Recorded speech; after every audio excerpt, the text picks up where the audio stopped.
Genesis 19:1. The two angels arrived at Sodom in the evening, and Lot was sitting in the gateway of the city. When he saw them, he got up to meet them and bowed down with his face to the ground. "My lords," he said, "please turn aside to your servant's house. You can wash your feet and spend the night and then go on your way early in the morning." "No," they answered, "we will spend the night in the square."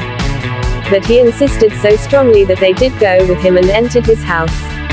He prepared a meal for them, baking bread without yeast, and they ate. Before they had gone to bed, all the men from every part of the city of Sodom, both young and old, surrounded the house. They called to Lot, "Where are the men who came to you tonight? Bring them out to us so that we can have sex with them." And said, "No, my friends. Don't do this wicked thing. Look, I have two daughters who have never slept with a man. Let me bring them out to you, and you can do what you like with them. But don't do anything to these men, for they have come under the protection of my roof." "Get out of our way," they replied. "This fellow came here as a foreigner, and now he wants to play the judge. We'll treat you worse than them."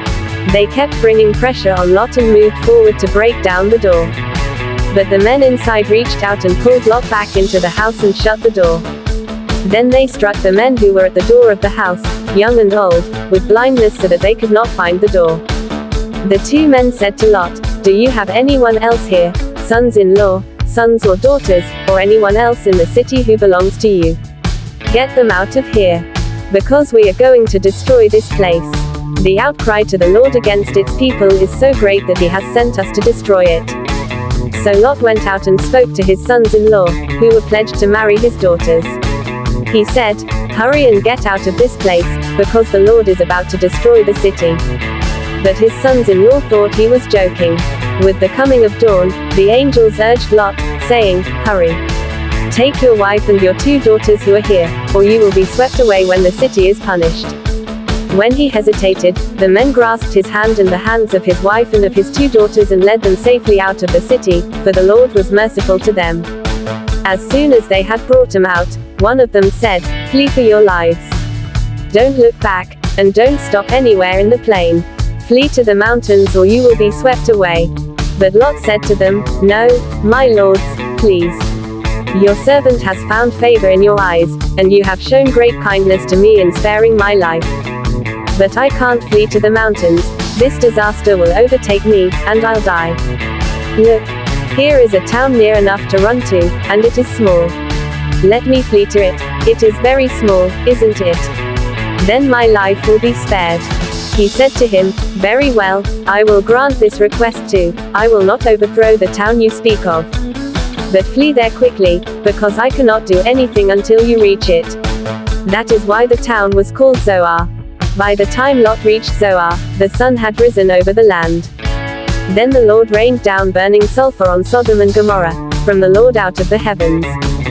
Thus he overthrew those cities and the entire plain, destroying all those living in the cities, and also the vegetation in the land.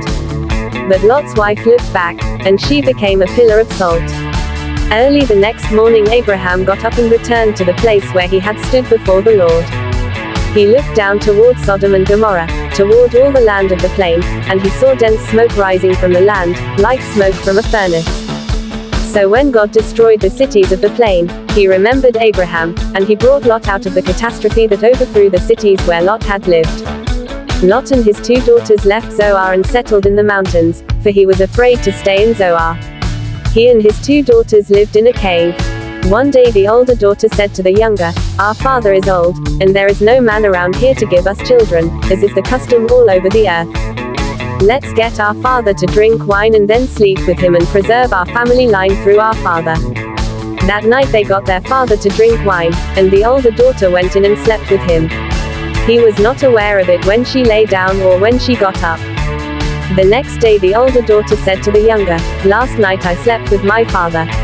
Let's get him to drink wine again tonight, and you go in and sleep with him so we can preserve our family line through our father." So they got their father to drink wine that night also, and the younger daughter went in and slept with him. Again he was not aware of it when she lay down or when she got up. So both of Lot's daughters became pregnant by their father. The older daughter had a son, and she named him Moab. He is the father of the Moabites of today. The younger daughter also had a son, and she named him Ben-Ami. He is the father of the Ammonites of today.